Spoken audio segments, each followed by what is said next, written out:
Hey everyone. Whoop, hold on. Let's get rid of this. Hey, here we are. Hi everyone. Welcome to this Wednesday, April 2nd, 2025 edition of the All Dolphins podcast, episode 485, 15 away from the big 500. Uh, joining Who me gets today. who gets that honor? Who gets that 500 honor? That's like Well, Perk has been what's the word I'm looking for? Campaigning for it in maybe multiple guests. oh well, give it to If you're Perk. nice to me, Dave, maybe I'll invite you as well. Well, that ain't gonna happen. You know How's- that. Oh wow! Ouch. Okay. Anyway, despite that, I'm still going to give you a nice introduction. He is award-winning columnist Dave Hyde from the Southwest and Sentinel. Other than being rude and insulting, Dave, how are you? I'm doing well, doing well. Ready to well, we're a few weeks away from the draft, so now all attention Mhm. is starting to move to that. We will get to that. First, we have to address the big 6'8" tackle in the room. Talking about Calais Campbell, who has rejoined the Arizona Cardinals, the team with which he began his NFL career as a second-round pick out of the University of Miami, a team for which he spent the first 9 seasons of an NFL career, a team which many would wonder why the hell would he join them if his idea is to chase a ring. Well, I mean, You're like speechless. Chris Rock says in dating, it's all about options, right? And we don't know what his options were, but that to him, and he's been around the block a few times between where he's going, the money, who knows what post-career options they might have dangled to him because he's a guy you might do that for. You just trust that. Look, Arizona's better than people think too. I will say that. I mean, they are ready. They're ready to have a really good year when you look at the talent and the development that they had last year. So are they? Look, they're not Philadelphia, but they'll be a playoff. They should be a playoff team, so I'm not dismissing that. You're not His choice Baltimore. is his choice. They're not Baltimore. Here, and the thing is, and I don't know that it'll ever come out, is exactly how many teams were after him, what were the financial offers. The reports are 1 year 5.5 million, incentives up to 7.5 million. If that was the number and they would have taken the Dolphins just simply matching that offer to keep him or to get him to sign with them, I said, why the hell wouldn't you do that? Even though I understand it's a 1 year fix on a team that may or may not be playing for keeps for 2025, and that's another topic we can address a little bit later. If not, I mean, the dude made 3.125 million last year, which was extraordinarily underpaid for what he gave you at 38 years old. And it's not just what he gives you on the field, it's leadership on a team that's severely in need of it. So to me, it's one of those where, and he posted on Instagram, like, no, it's a return to where it all started. And it is, as a rookie, he went to the Super Bowl. They lost to the Steelers, and they're like, wouldn't it be a great storybook finish to go to the Super Bowl in the final year of my career? Could that have been really the reason he went there? Again, uh, guess only he knows. Yeah, I mean, I'd be surprised if the Dolphins didn't offer him that. You left out one thing he did. Just his quotes for us in the media were tremendous. I love talking to him after games. He'd Mhm. be always one of the last guys in the locker room. We'd go over there and talk to him about the game, and he'd translate things for you and give a what 17, 15 years. I don't know how much 17 years perspective on it, so I'm going to miss that as much as they're going to miss the leadership and play on the field. But I will say this: for all the whining and crying and pounding the table, Dolphin fans and some writers are doing, and I'm in the Calais Campbell fan club, okay? Like everybody is, You but can't help. but dot dot dot, and here's where I have to talk people down. 39-year-old part-time player is not the breaking point of whether a team's going to do well or not do well.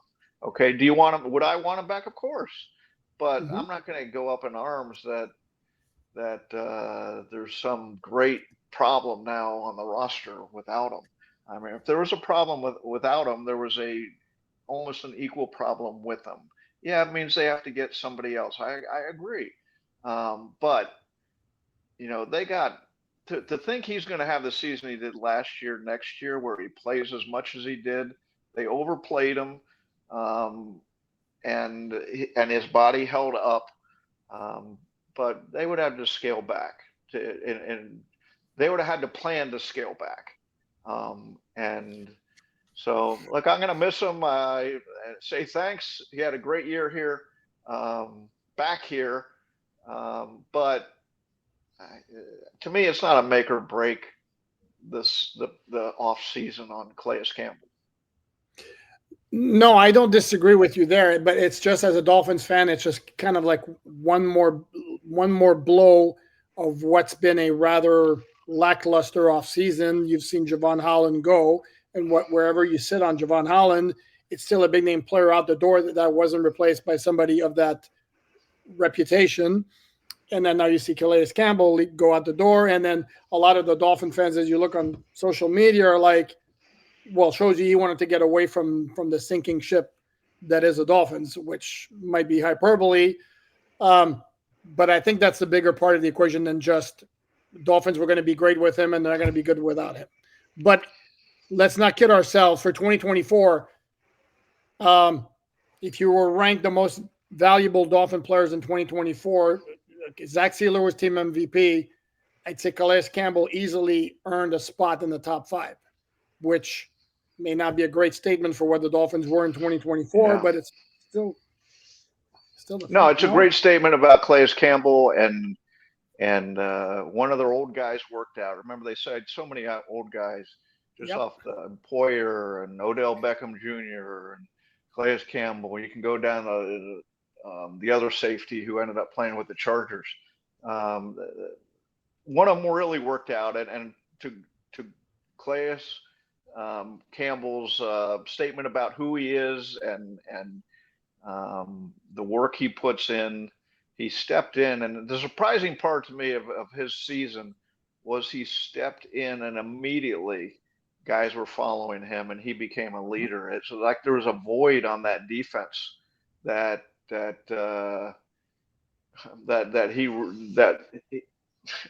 was really needed, and you put that with a good play, and it was a season beyond really what anybody expected. In fact, the league expected. And do you revisit, Alan? Do you revisit not trading him now at the trade deadline? They could have got supposedly a 4th-round pick for him.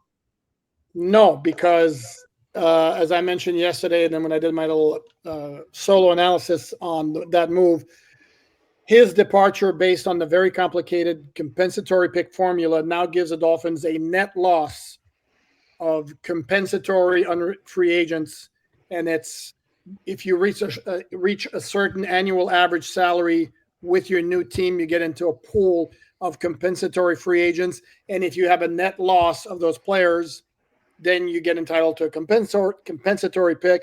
And with Campbell leaving, now they have 3 departures, 2 acquisitions of players who qualify, and it puts them in a position to get a 4th-round pick for the loss of Javon Holland with Campbell. So the Dolphins have essentially got their 4th-round pick. Now they can lose it if they sign, and then based on the math I saw, if they sign another unrestricted free agent before June 1st, who makes more than $3 million in annual average salary, then that would give them a 3rd one. It would balance it off. Then they wouldn't get the comp pick. But the Dolphins had 2 compensatory players who got more than that average, and that's James Daniels and Zach Wilson. Everybody else got under that threshold. And based on what's left on the free agent market, I don't know that the Dolphins will be signing somebody else like that, or they could wait until after June 1 when those players no longer apply to the formula. But his absence immediately does, I thought cornerback is the number 1 need going into the draft, value position, and defensive tackle is they're 1A and 1B. And if you want to flip them, I'm not going to argue with you, but they have great needs at both those positions. That's not even getting into safety. Obviously guard. which was Chris Greer's statement: we need to build up the offensive line again. So, to me, that if you're upset that okay, here's another. I'm not even going to say they needed a defensive tackle anyways, but it Yeah. just makes it a more of a glaring hole that they have to go out and probably definitely sign some veteran just to have some bodies there that you can trust to go through a season. So that's the real issue. They have so many holes, and I think just Dolphin fans have been so beaten down. Do they expect three starters to emerge from the draft? That's an average draft around the NFL. And so I think that should be the expectation that immediately, not the Austin Jackson 4 years down the line. You think, wow, he's an Mhm. average. He's a nice tackle. You need the first opening of all these careers need to be pretty good. Yeah, and unfortunately, if we're looking at recent Dolphin drafts, outside of Chop Robinson last year, who wasn't like a starter really, he was a rotational player, though he played really well in the Right. second half of the season. But Patrick Paul was basically sit and learn as a rookie. Cam Smith, we don't need to go there. Channing Tindall, we don't need to go there. So those are the last 3 years of your first and second round picks. Tyndall was a third round pick, but he was the first pick for the Dolphins. The thing about not being able to re-sign Calais Campbell, it might not be so bad either if it wasn't for the fact that Dolphins had four defensive tackles on four interior defensive linemen on the roster. Four. That's Yeah, insanely right. microscopic at this time of year. It's glaring. It's glaring, and the goal of every GM is to say if we had to line going into the draft, if we had to line up with this team, we'd be okay even Yep. without the draft. And that way, you're not desperate for position. The Dolphins are desperate. They're desperate Yep. for a cornerback. They're desperate for defensive tackle. And then we get into I think they're desperate for a safety and a guard too because they can't. They need upgrades over what they have. And you talk about how they mismanaged this team. 2 years ago, you look at they had Deshaun Elliott and Mhm. just drawing a blank the Denver safety Brandon Jones. Brandon Jones, in addition to Javon Holland and um, they just got to get ahead, get these offer contracts a year ahead of time before you're in desperate situations, which they are at everyone. Christian Wilkins, sign him the year before. I mean, it's just complete mismanagement in the front office of getting guys signed. Look what Philadelphia is. Just you look at when they sign guys to contracts, and typically it is the year before they have some massive season or they're ready for some big payday that the league discovers them. Um, and that's how you keep talent. So I mean I just it's just mind-boggling that they need a safety right now. They didn't have a safety going to the offseason, considering a year ago they had three really good safeties, and if you want to go way back, they had Minka Fitzpatrick too, and mismanaged his career. So as much as drafting, I guess what I'm saying, and this has to be a big draft. It's or misdrafting, which is what we were talking about. It's mismanaging careers when you can sign guys to help your roster out that's caused this problem. Yeah, and in the case of Elliott, the thing with Brandon Jones, and that one's a tough one for me because Brandon Jones was a nice depth player for the Dolphins. Not somebody at the time. I don't think anybody was screaming, "Oh, you have got to re-sign him." And then he goes to Denver and he completely busts out and becomes like a really, really, really good player. So, is it bad scouting on the Dolphins? Is it a case of just player met perfect scheme and that made him blow up? What Who knows? And the thing with what your what, what first I there, Mike, what I was going to say and interrupt you with is that's the job of the team. You see these great teams, they lose somebody well known, and mm-hmm. Philadelphia, or I'm trying to think of an example off the top of my head. Kansas City, Lazarius Sneed. Pittsburgh's, yeah, Well, that cost them. Okay, they weren't ready. They didn't have a replacement. But a lot of When did times, it? especially Dude, they were great on defense last year. Sorry, go ahead. who Kansas City? Yes. I think they missed L'Jarius Sneed. They couldn't do a lot of things on when they would just have those two outside corners locking down on people, and that allow Spagnuolo to do other things. But my point is, a lot of times these really good teams lose somebody, and you're like, oh wow, that's going to hurt them. But they've watched somebody, they've developed somebody behind them, and they say this guy's ready to play, and that's what the Dolphins don't have. To me, Brandon Jones would be a perfect example of that. He'd made some you'd seen him here and there, and you're like, well, He's a great blitzer. who is Yes. this guy? Who is this guy? And he goes to Denver and has this breakout. So why shouldn't they have recognized that and looked ahead and said, Yeah. wow, a year from now, we don't like Javon Holland. We don't like some things about Javon Holland. We can't be without two safeties a year from now. We need to either sign Deshaun Elliott, who went to Pittsburgh and teamed up with Minkah Fitzpatrick, one of the great safety tandems in the league, or Brandon Jones. One or the other. I mean, you should have signed one or the other. Or maybe that's what they did this year in letting Javon Holland go because they know Patrick McMorris is going to blow up as a second-year player. The other part that could be. Give him credit, kid, because that's a give good him, point. give him the benefit of the doubt. That's a good point. Yeah, because Patrick McMorris looked good in preseason, and then he got hurt, and we really didn't see much of him. Correct. And the other issue with Deshaun Elliott, and this is something the Dolphins did last year and they repeated this year, is practically every free agent they sign from another team, they sign him to a one-year contract. And so now they're basically they're revolving like they did this year. They have one player, free agent from another team, they signed to a contract more than 1 year, and that's James Daniels. Everybody else is no. I'm sorry, I think Westbrook Akine is also 2 years, but everybody else is 1 year. That's 10 of the 12, which means either they have to be re-signed or the Dolphins are back again as having to replenish and replace them. And while I understand you don't want necessarily to tie yourself to players for too long a period of time, again, do you really want to be like in a position where you have 25, 26 free agents every offseason that you have to replace? Yeah. On the other hand, this year, I'm the one who liked what they did and being restrained. I mean, I just got tired of the bill was coming due for spending all that money, and it started to come due last year. And then that I thought that was one of the reasons why they did those. They were just trolling the waters to find inexpensive guys who they could squeeze one more year out of their careers. And then you go into this year, and again, when they decided not to say,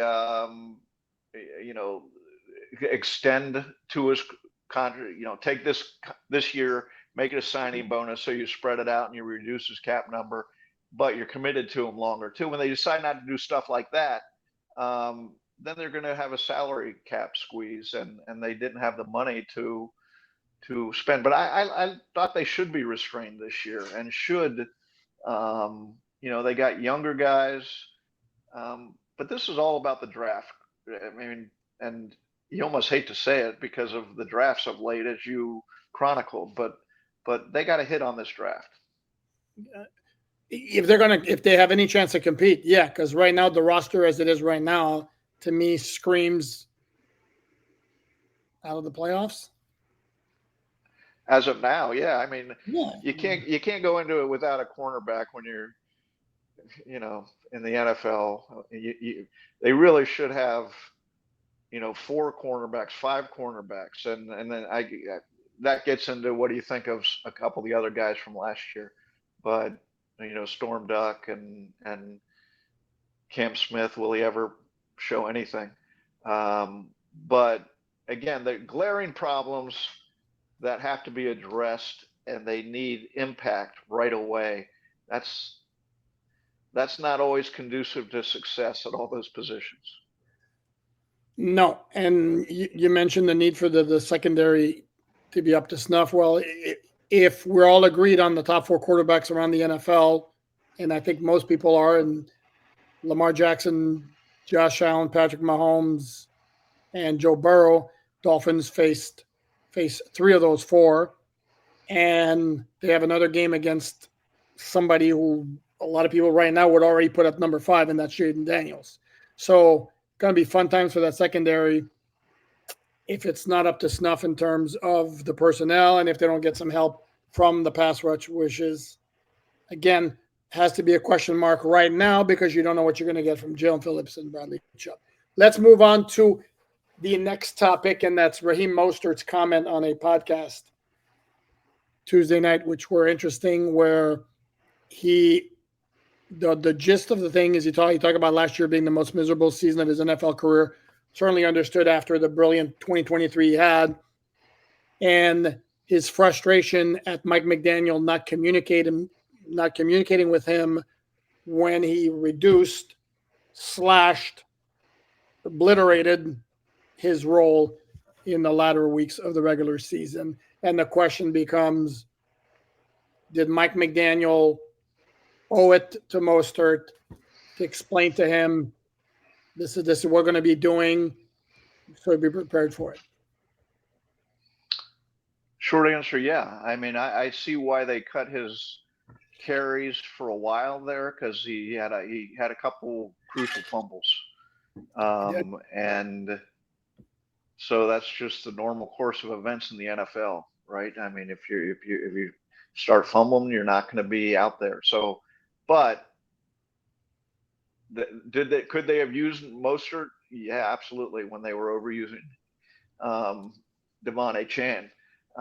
And so it was a little surprising. They went to him back a little, but I was surprised that he didn't have a bigger role by the end of the year. At the same time, I understood why they went away from him for a while because of a couple fumbles. Now, Mike McDaniel, absolutely, he has to say something to Mostert. First of all, they have a relationship going back to San Francisco. It should make it easier. Second of all, he's the great year he had a year ago and his veteran status. I mean, you just have to respect him. It gets to a larger topic for me. I remember I interviewed Sean McVay once, and we were talking about Bill Parcells, and he said, you know, the number one thing Bill Parcells taught me that I needed to hear was confrontation is healthy in a head coach. You have to confront players, okay? And I was holding back out of, you know, being a young coach or not thinking it was a good thing to confront players. But Parcells taught him, and look, Parcells confronted everybody if it needed to be, or sometimes if not, including me. He confronted me a couple times. But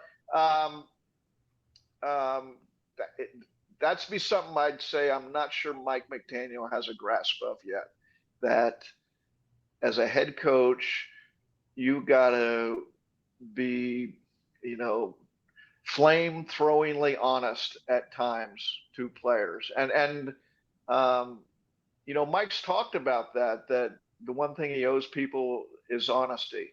If he doesn't like something about them, you have to be honest with players to let them address that. Let them try to, okay, here's what I see, and let them work on that. So on the one hand, it does surprise me a little that Mostert said that. On the other hand, you know, look, when guys are late constantly to meetings and it became such an issue by the end of last year that everybody was talking about it, that tells you somebody's not being confronted in the proper way. And that's the head coach's job. No, I absolutely agree. And I had two takes on it. Is number one, because Mostert was like questioning why his role was reduced. Well, dude, you've been in the league long enough. You shouldn't have known why your role was reduced. I mean, those were key fumbles at Indy and at Buffalo. You can't figure out that's why you're not getting as much work. I don't know. And the other hand, as you mentioned again, yeah, the fact that especially had a long relationship with him. This is one of your leaders on your team, one of the veterans, the leader of your room, which is a very young running back room, which might have made it a little bit awkward at times with him and Devon Achane and Jalen Wright. And Jeff Wilson was in the same situation. Was kind of frustrated by his lack of opportunities. And in the course of a week, if McDaniel knew that Mostert didn't really figure into the game plan, not a stretch. It shouldn't take really that long. Like, let's give him a heads up. Like, listen, dude, this is why it's going on. You know. Could it be that McDaniel figured it should be obvious? Raheem should know, maybe, but still, it wouldn't have hurt to just, affirm it and put it out there. NFL owners meetings wrapped up on Wednesday. Oh, what was the news? Big news out of this? Tush push. Any thought on the tush push? I thought Mike McDaniel said it best, and I should have the quote here, but basically, he's not big on outlawing or making rules based on one team's success on them, and that's really what this was about to me. It wasn't about health. There's been no injuries that we know of. If so, they would be headlined. It's just the talk of health. Green Bay. Now let's look at it from a Dolphin perspective. Philadelphia obviously don't play, but another team that's very good at this was Buffalo, and those are the two teams that have proven they can run this play, if it's a play, and run it effectively for first down. So, I don't think it should be outlawed. I don't like it just from a viewing standpoint. But outlawed, prohibit it just because a team does it really well makes no sense to me.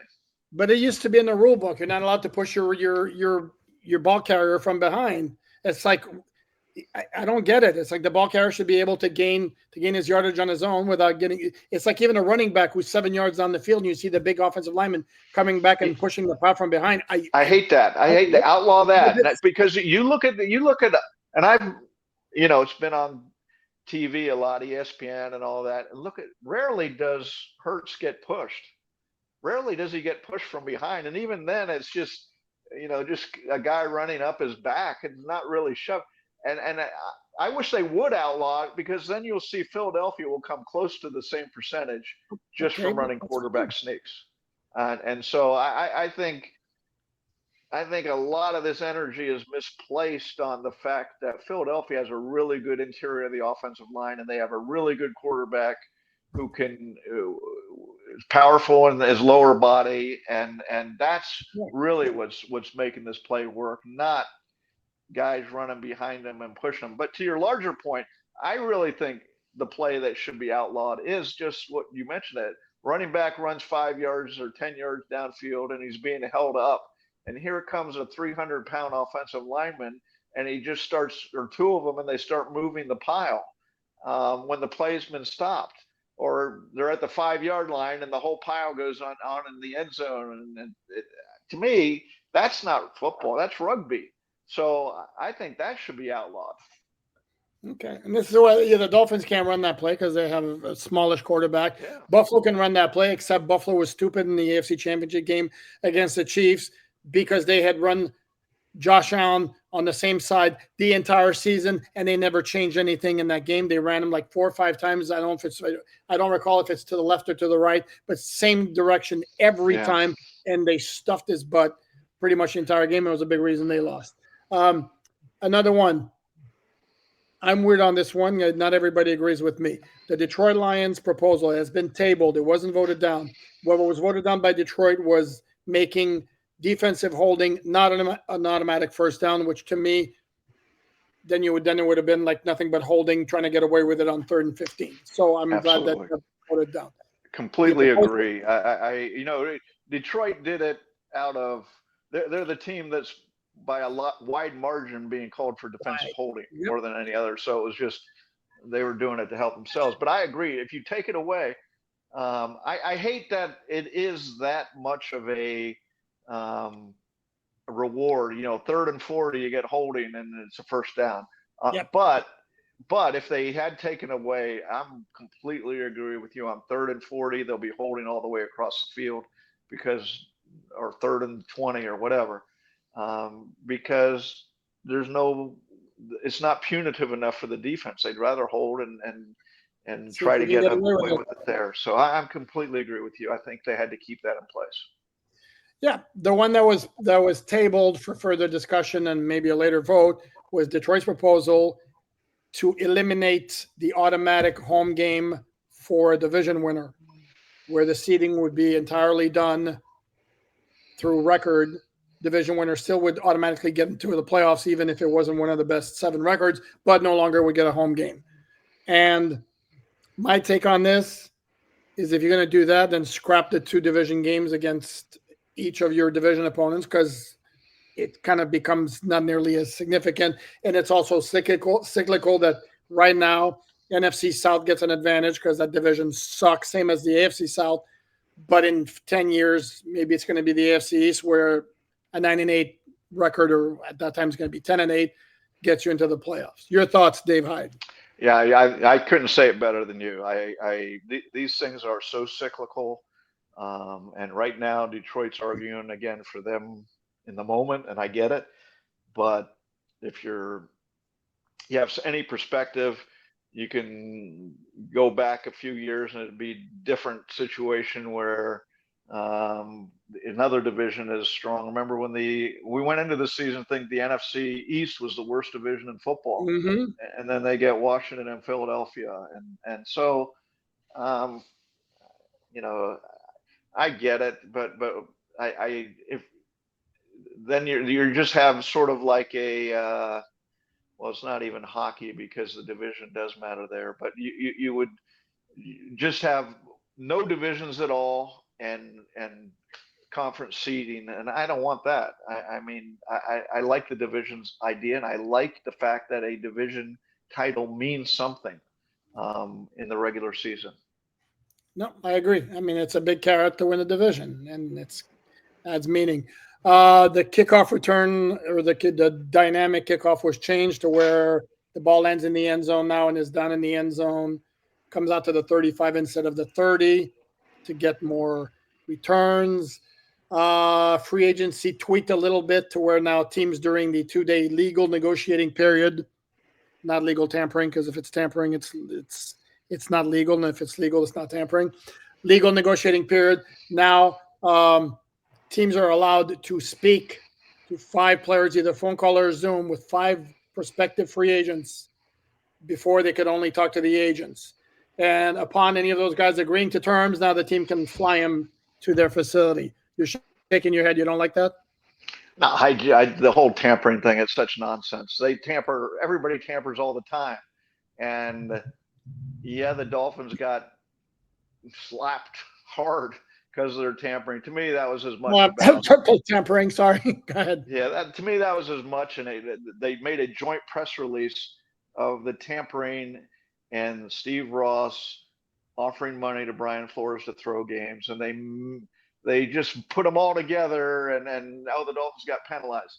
I think the combination of the two is why the Dolphins got penalized, even though the league said it was for tampering. So Mm-hmm. Sure. everybody tampers. Everybody tampers all the time in the off season, and this legal tampering. Basically, they're saying, okay, now you can announce that you've been tampering.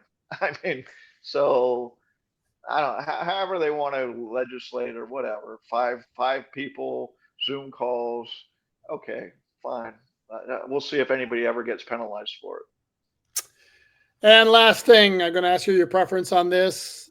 We're not reporting this. This is like scuttlebutt that's out there because it was reported today that apparently the Kansas City Chiefs are very likely to be the opponent for the LA Chargers for the first Friday night game of the year in Brazil.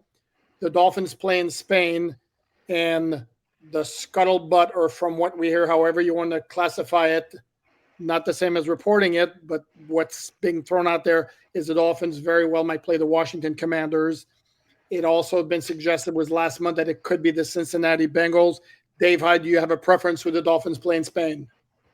Yeah, neither of those teams, because I want the home crowd to see both Joe Burrow and Jalen Okay. Daniels in Hard Rock Stadium. I Okay. mean, this is the shame. And I get it. You got to do it, but that's the shame of having a marquee. Last time it was Patrick Mahomes didn't come here. So No, that was the those. Chiefs. That was the Chiefs home game, Dave. Oh, that was Sorry a to Chiefs home correct game. you. Yeah, I'm That was sorry. I'm Chiefs home sorry. game. Okay. But this started in 2007, I believe. Mm-hmm. Yeah, Dolphins and 2007, because I Giants. went with the New York Giants, and it was a big Mm-hmm. issue. The Dolphins are losing the New York Giants home game when they haven't played in down here, and I forget the year, the number amount, but it became a big thing. And so the Dolphins have been the most popular, I believe, team going overseas, and I don't mind them going overseas like the Chiefs if it's the other team, but it seems an inordinate amount of home games have gone, and just to be selfish, to lose a game watching Burrow or Jalen Daniels in South Florida for the fans here. Yeah, I hope it's some other team. Well, it could be the three AFC East teams. It has happened before. Dolphins played the Jets in London one year, but Joe Philbin got fired after that game. Yes, I remember that. That's right. And then the NFL has gone away from having intra-division games overseas, so not likely. Then you have 2022 that Baltimore. Do we want the Lamar Jackson game to be in Spain? No, and Lamar Jackson wants to play here. I mean, he's from here, I would assume. I mean, it'd be a good storyline, right? Okay, then you have the LA Chargers. That'd be one. Okay, send that one over. Except as much as I'd like to see it. Look, these are teams. These are all good teams to watch, right? I mean, these are fun teams. So then the Chargers are already playing Brazil, so I don't know if they do Brazil and Spain. No, they won't. They won't go over. Yeah. Okay, so and then the other two options would be the New Orleans Saints. There you go. Boom. Or the Tampa Bay Buccaneers. They played New Orleans, either or Tampa Bay. Tampa would be fine too. They played New Orleans in England once too. So got shut out 20-0. Yeah, that was an awful game. So yeah, either one of those two, fine. That'd be my pick. Okay, there you have it, gang. So Dolphins going to play in New Orleans or Tampa Bay. Again, this is just throwing out there, but awful lot of smoke that it's going to be Washington, which is a good matchup. But for fans that want to see the game at Hard Rock Stadium, it would suck to lose that home game. But such is life in the NFL.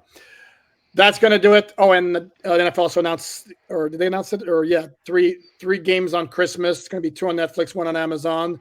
Dolphins played on Christmas not that long ago. It was 2022 against the Green Bay Packers. And apparently the Kansas City Chiefs want to become a regular team on Christmas Day.